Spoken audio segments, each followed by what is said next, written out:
Hello, everyone. This is Nick with DesignWell, and today I am speaking with Greg Bleier and Terri Robinson of Studio Unlimited. As part of an award-winning hospitality design firm, the pair are no strangers to cultivating a sense of comfort and well-being on their projects.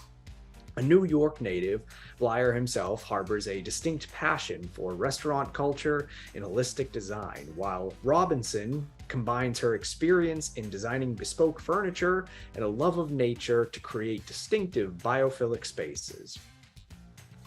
Through the firm's unique collaborative approach, there is a constant cross-pollination of ideas, no better represented than through their projects.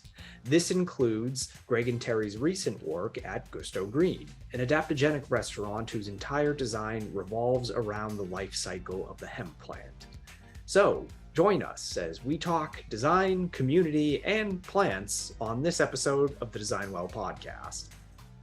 But before we get started, if you end up liking what you hear, be sure to give us a thumbs up or subscribe on whatever platform you're listening in on.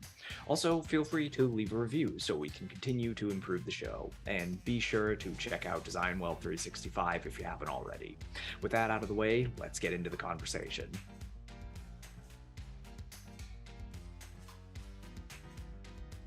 Greg, Terri, thank you once again for coming on to the podcast. I figure before we launch into everything today, I'll give you a moment to introduce yourselves to the audience.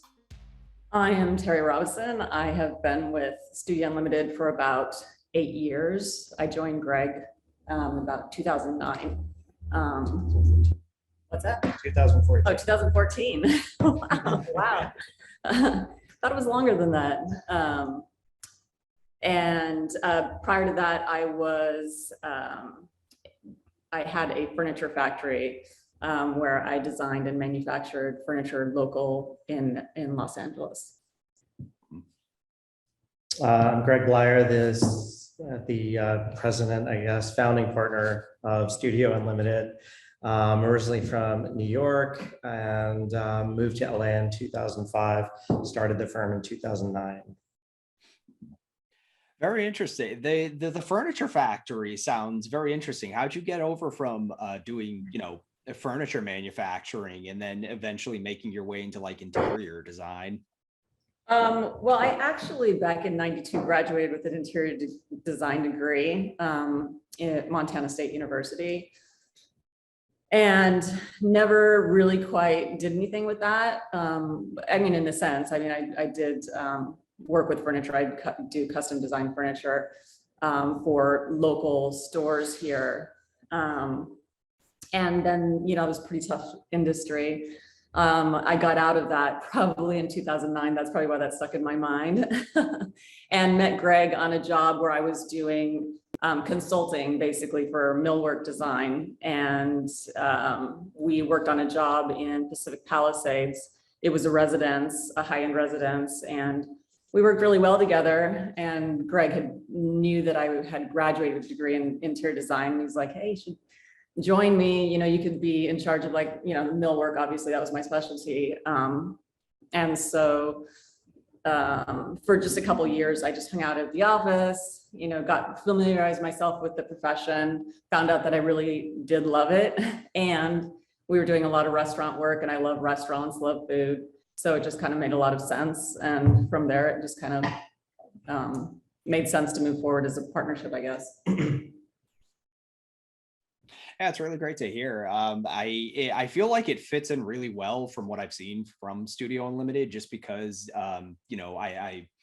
the project that I got introduced to you guys on, the Gusto Green restaurant, I heard about the custom lighting work that you guys did there, and it kind of like piqued my interest as far as, having this interior design firm that also kind of makes these bespoke elements that they include in their projects. Well, I guess to that point, Gusto Green was one area. We do like to do custom lighting on a lot of our projects. And Gusto Green in particular, we wanted to incorporate some type of lighting that obviously also incorporated some type of greenery, namely in this fixture, air plants. And at the same time, Greg had a relationship with Industry West. They've been, going back and forth on, potentially us working on one of their showrooms, but then it kind of fell into, hey, would you guys like to design any lines for us? And we're like, well, as it happens to be, we're working on a line for a restaurant that we're currently working on, and it might be something you're interested in. So we, designed that line, and then it led to like another line that hopefully will be coming out in the next year. And I think it's been doing quite well, actually. Oh, cool. So you guys actually do sell these outside of outside of the projects that you use them on, I guess is to say. Yeah. This was the first time that we had done that. I mean, we pretty much have always focused on creating unique either light fixtures or some kind of furniture element per project. But this particular opportunity presented itself with the vendor or the company Industry West that Terri mentioned, and they've been for, I guess, on sale for about a year or so now. And there's a full line, so we didn't showcase the entire line at the restaurant. Give them a little taste of what you have going on. Sure. Well, right now, I mean, I would say, we are so busy at the moment, and it's pretty remarkable, given, where everybody's come from over the last 2.5 years. But we are starting to see our business kind of stretch nationally. We had our first international project during the pandemic, which was wild. To have a job that was probably one of the first jobs if not the first job we've ever done that we have not visited the site for, and that was in Paris. So we've been, we've been doing a lot more work outside of Los Angeles. So we've got a project currently that we're excited about down in Honolulu for a restaurant there, and kind of exciting young restaurant group. So they're trying to plant their flag and have designs on creating the best restaurant in Hawaii. So yeah. It's actually very interesting. I personally, I love food like immensely, and Hawaiian cuisine has been one of those things that I've always been drawn to, just mostly because they use a lot of Spam in their cooking and a lot of like their regional dishes. And right. I will admit, I do actually really like Spam, but kind of interesting. I'd love to hear about how like the restaurant scene is out there, because I have to imagine it's got to be so unique with it kind of being its own sort of microclimate. I think in this instance, they're actually, I mean, even in the design, they're like, we want it to, I mean, because their cuisine is more Italian inspired. Okay. So, but even the design, they're like, we want it to not feel like you're in Hawaii. Yeah, I don't know that they're going to be, I think they're going to be leaning more heavily on, Italian inspiration. Okay, interesting. I guess I kind of got like a little bit of ahead of myself though with the first couple of questions. I meant to ask, Greg, what prompted you to found Studio Unlimited in the first place? And I'm kind of curious, have you guys always worked on restaurants, or did you guys get your start in something else in the beginning? Yeah, so I mean, kind of this was just happenstance really for me.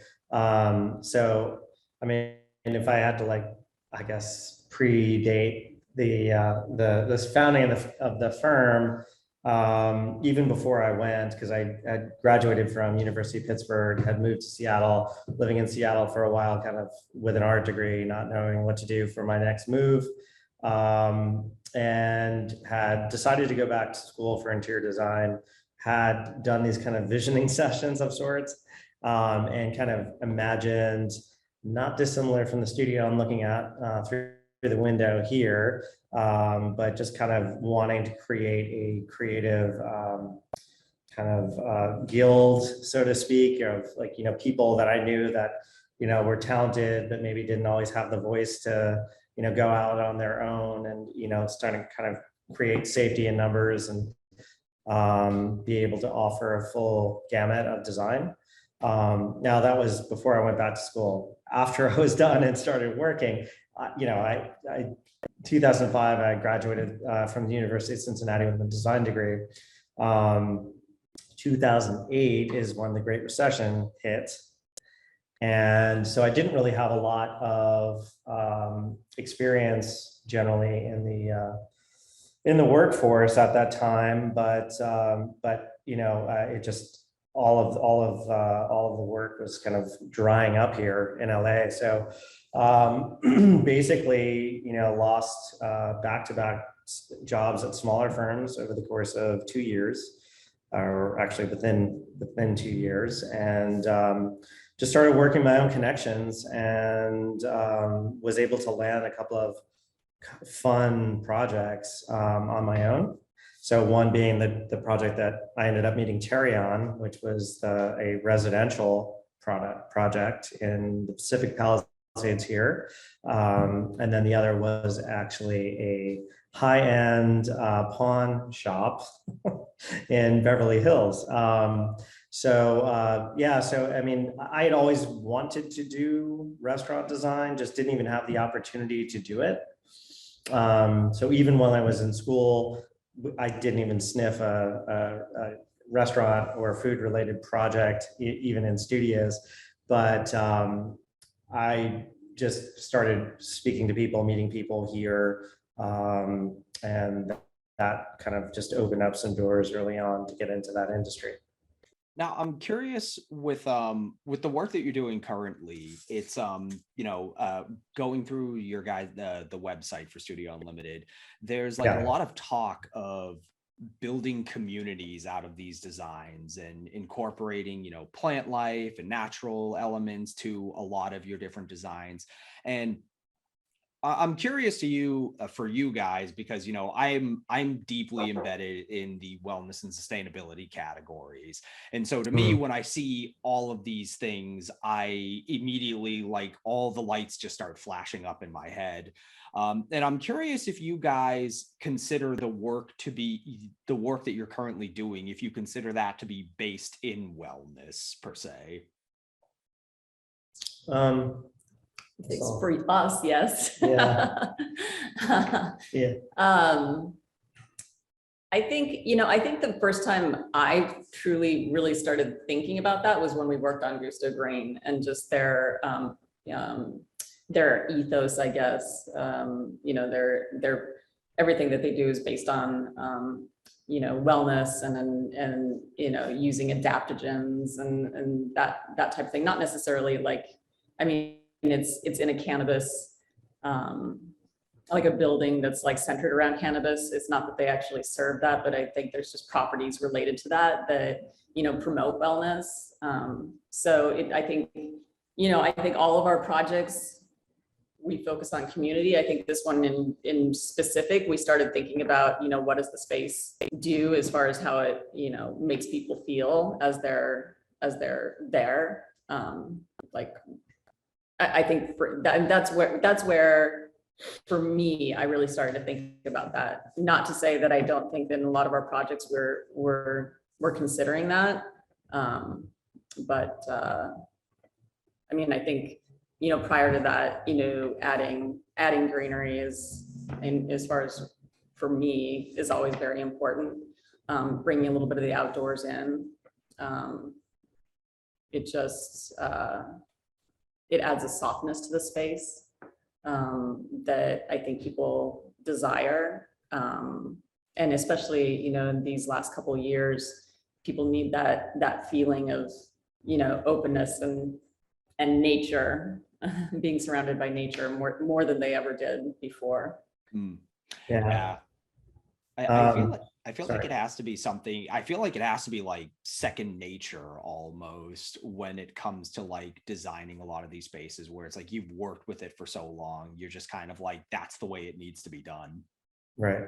Yeah. I mean, just jumping in a little bit further on that. So, I mean, I think when it comes to, I don't think we go out of our way to say that, these are wellness spaces. I think we want there to be a sense of that from the patrons, but also the workers that are there. Like we were at Gusto Green last week, and the server at the end of the night was kind of thanking us for creating a space that she's excited to be at every day. And I think that makes a difference to us because, I mean, we've all worked in spaces, some good, some bad. And so, I mean, this is really for them not any different than going to an office, right? Except they're on their feet all day and and sweating. But generally, I think the idea that we've done so many projects where we start to bring in light, natural light. Whether it's our Bevel project where we opened up an old warehouse and allowed kind of ethereal light to come in through, from these giant sawtooth skylights, or creating a sense of that where no natural light can be found through electric lighting, and but bringing in natural, real greenery where we can. It definitely gives back to the space, and I think there is this kind of base human desire, as Terri was alluding to be close to nature. So there's something appealing about that. I think there's something calming about that. But yeah, so I think there is a factor of that, because maybe it's just kind of inherent in our general approach that it's a more holistic approach to designing the space, not just focused on the front of house. Yeah, I mean, I think we both come from that, like that desire. Like we both like to be in nature. We both, appreciate that. So I think it just, like you said, it inherently just comes out in design in a lot of cases. So I guess kind of like digging a little bit deeper into that, when you're designing these spaces, do you happen to notice if there are any kind of like natural touches or elements in design that you guys find yourself regularly drawn to? Like just natural touches? Yeah, I would say kind of something along the lines of, the different elements with in biophilic design. You have the natural plant, you have the plants themselves, you have more natural earthy colors like we were talking about a little bit at Gusto Green. You had mentioned lighting, where I know in a lot of the spaces that are kind of trying to go for that more natural feel, there's ample like natural lighting coming in, or as you had mentioned, using circadian lighting systems to kind of supplement that where natural lighting isn't possible. Right. Yeah, I mean, I think for sure. I mean, I think from an early time period, we've always focused on using kind of more architectural finishes as well. So most of our, meaning kind of the kind of basic kind of glorified architectural finishes, like time honored, steel or metals, glass, wood, things of that nature. So the feeling of plaster instead of paint, when an option. So we like even if our spaces can or are more contemporary or modern in style, that there is a storytelling through the materials themselves, so that they're relatable to people, that they're not too polished or too standoffish. I mean, it really comes down to the goal of the project ultimately. But I guess when nature is kind of thrown into the mix, or organic, like in the case of Gusto Green, it's a predominantly plant-based cuisine, so that becomes really important to kind of stay true to that. Using natural and organic materials throughout. So yeah, I mean, I think it's that you'll see throughout all of our projects. Now, when you're working with those plants in the space and the natural and organic touches, how do you usually work with it? How do you work with them to accentuate like the man-made elements? Because I know we were just talking about you have that interplay a lot of the times between organic and man-made. Is there ever a time where you're kind of like working with to have one accentuate the other? I don't know if it's about mostly it's accentuating more so it's like, it's adding a softness to a lot of hard surfaces. I mean, I feel like that's, and this just adds another layer in the space and depth in the space that you don't have when you don't add the plants in. No, I mean, fair enough. That's something that's definitely, I like to see a lot, that kind of like juxtaposition between the two different types of materials. Mm-hmm. Yeah, I mean, I think, certainly when we're working in a space that's a bit more like Bevel is a great example, because Bevel at its core is a pretty simple, clean space. If you take the enormous, plant hanging sculpture out of the room, right? Mm-hmm. It's just a, very bright, very, I mean, it still has a lot of storytelling from the building itself, the existing brick, comes through the plaster on the walls, the flooring pattern that we put into the space. I mean, there's still details in the space, but that element is so dominant in the room that it kind of on its own balances out the space in quite a magnificent way, I think. When you're in there, so that even though it's this one giant move, design move, that I guess balance is the right word. It's just kind of I think it almost like, makes it all comes together. It's like more cohesive now. Yeah. Yeah.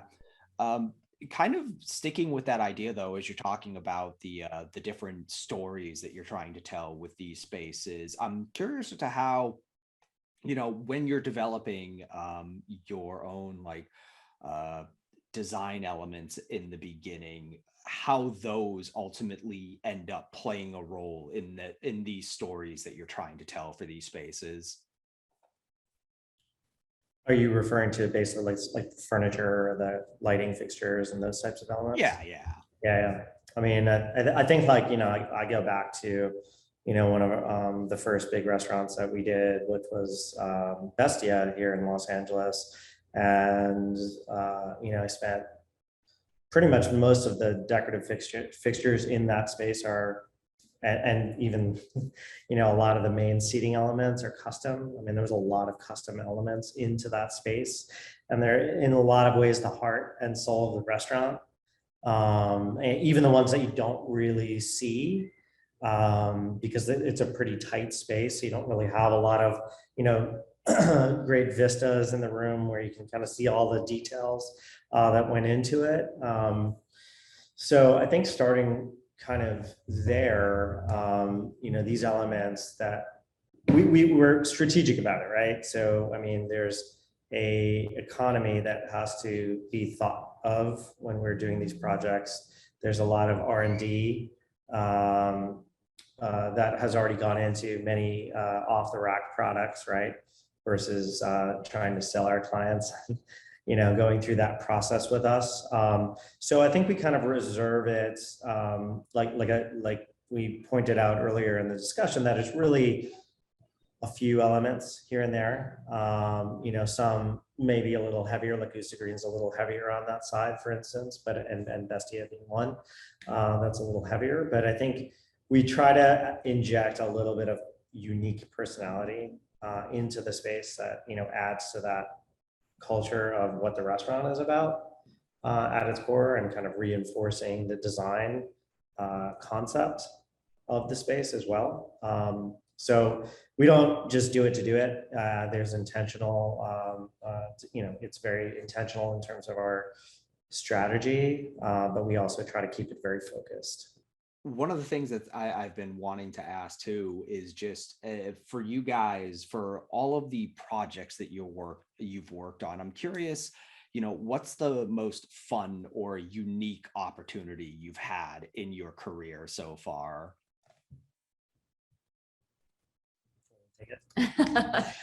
Well, I mean, I think it's different for both of us. yeah, but- we might have a couple of different Yeah. ones. I mean, Terri really enjoyed working in Paris because that was her project, even though she wasn't there. And that was kind of fun because it was you want to talk about it a little bit briefly? Yeah, it was in the 10th arrondissement. Arrondissement. I don't even know how to say that. Anyway, it was in the 10th, but it was, I don't think it was in a Houseman style building, but it was an older building, certainly not as old as a lot of the buildings in that surrounding area. But they did want to preserve some of the, like they have these large columns within the space and they want to, preserve the existing, material on them. So, they had a few stipulations like that. But I think I was mostly fascinated by their process. I think that, here in LA, we have a little bit more of a convoluted process as far as getting things, permitted and built. And I think I handed over a drawing set to them in January and it was built in May. Like it was up and running in like 5 months and no idea how they did that.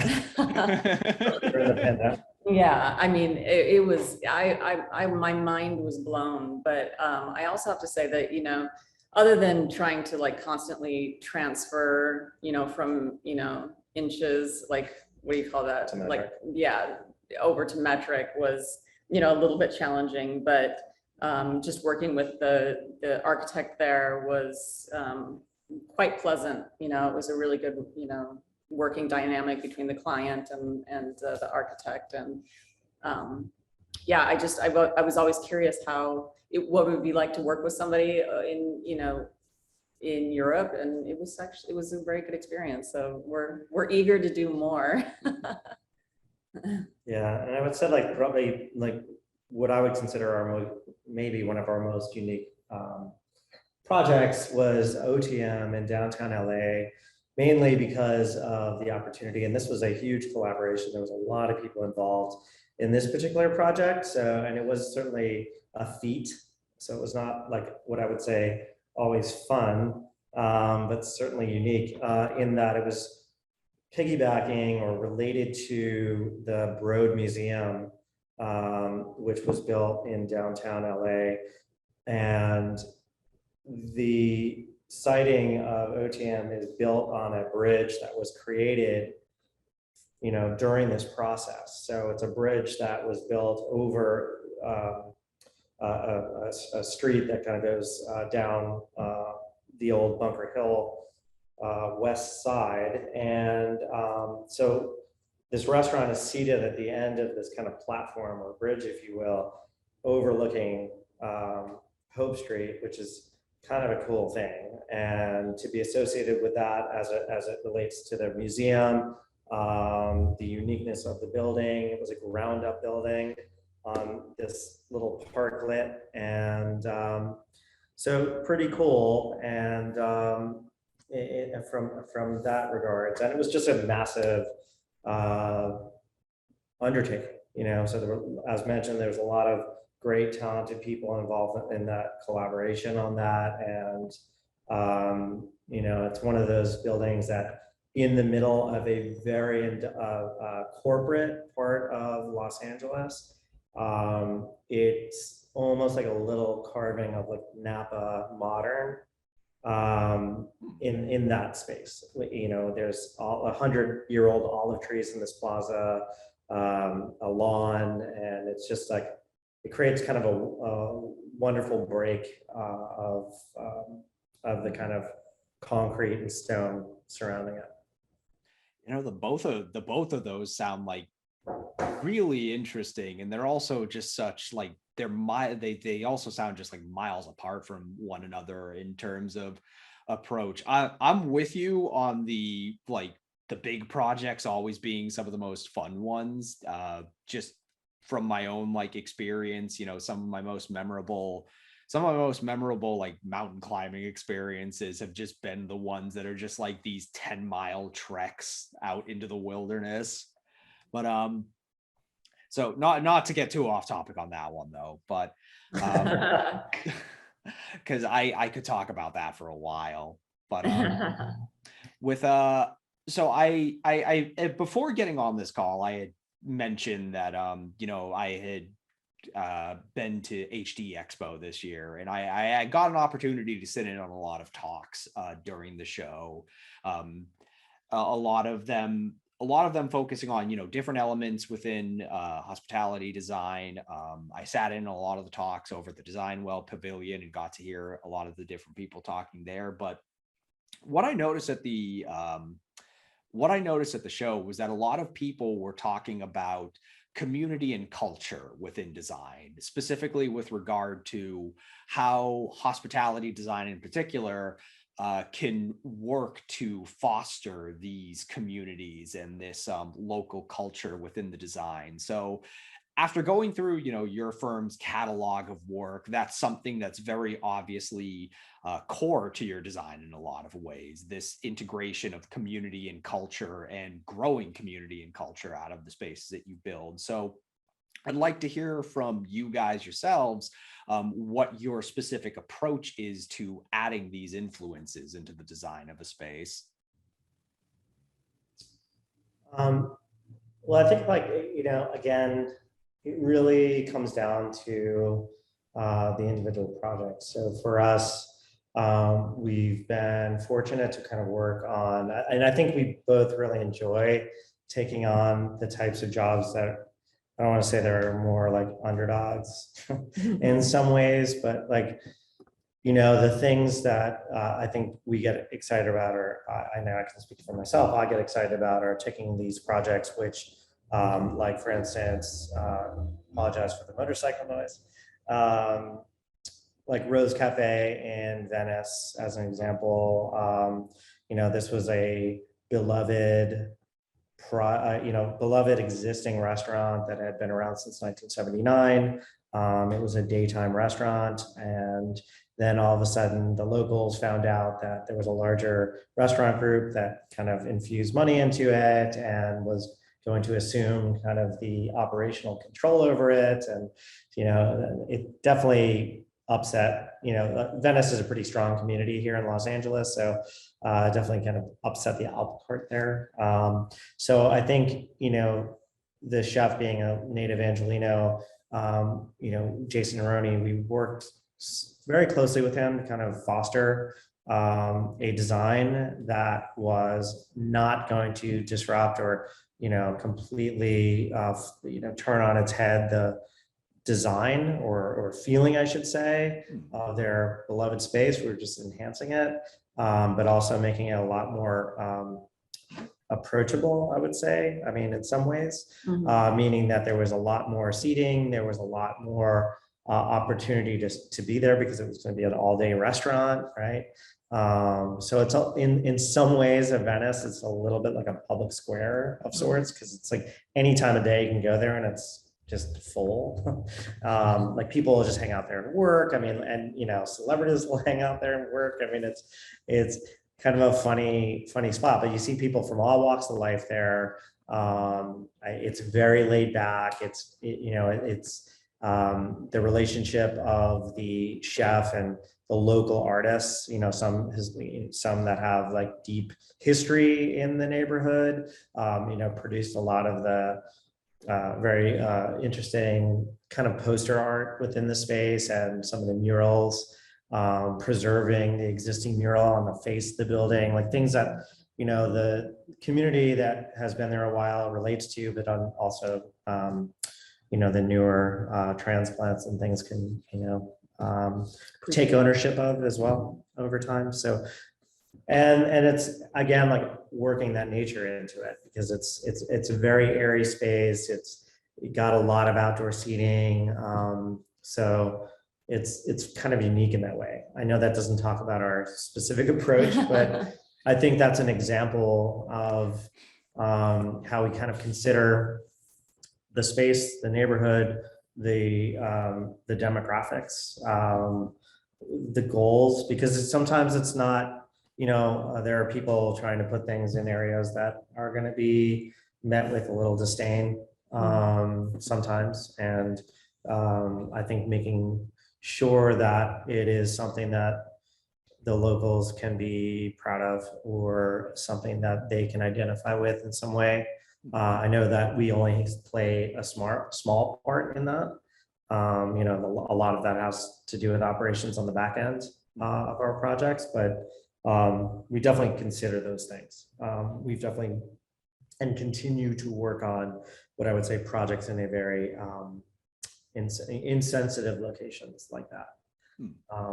But, you know, I guess on a micro level, we've always kind of tried to develop, you know, different types of seating, different types of areas within restaurants that maybe promote different types of interactivity, depending on time of day, you know, whatever life experiences you might be going through, you know, with celebrating or, you know, wanting to have an intimate conversation with somebody, or first dates, you know, what have you. So I think there's a little bit of that thought process that goes in into that as well.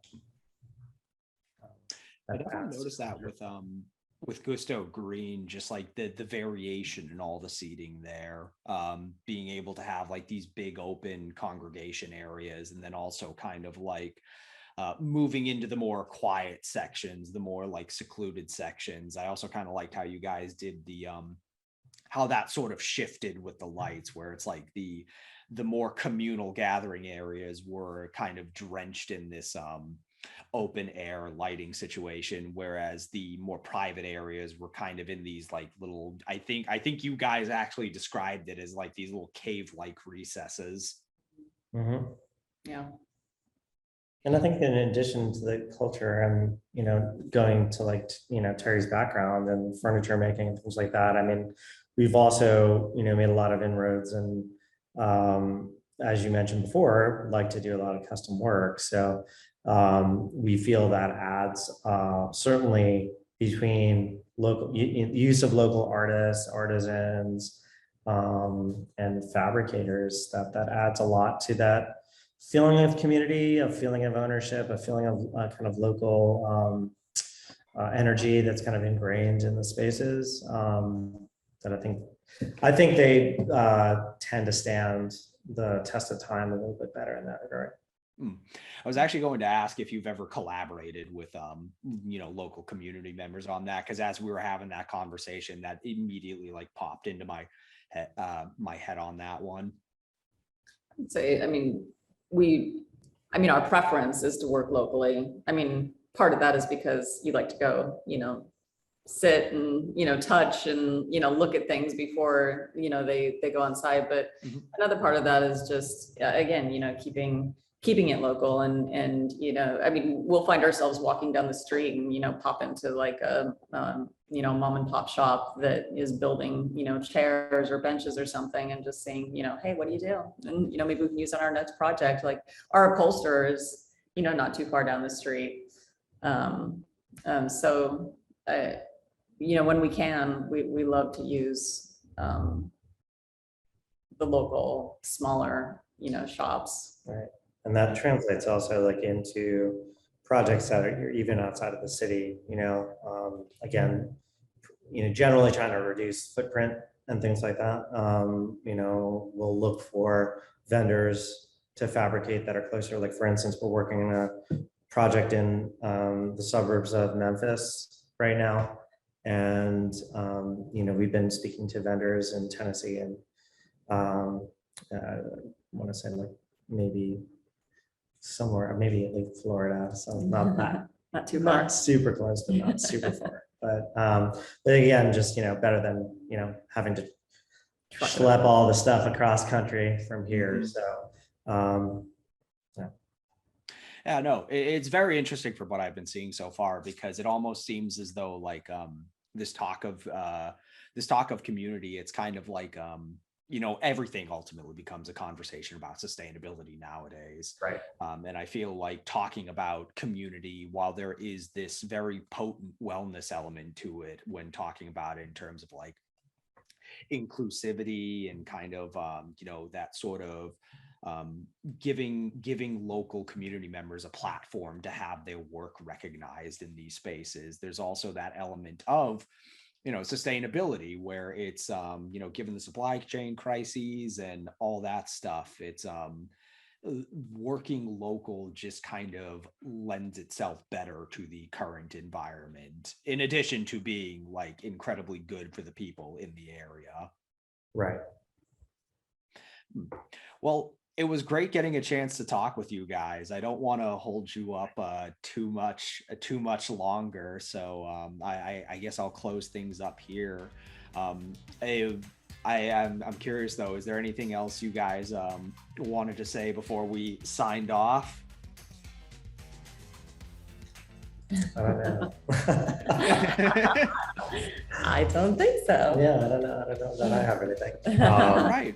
No. Well then, I guess we can just close things out here, and I hope you guys have a great rest of your day.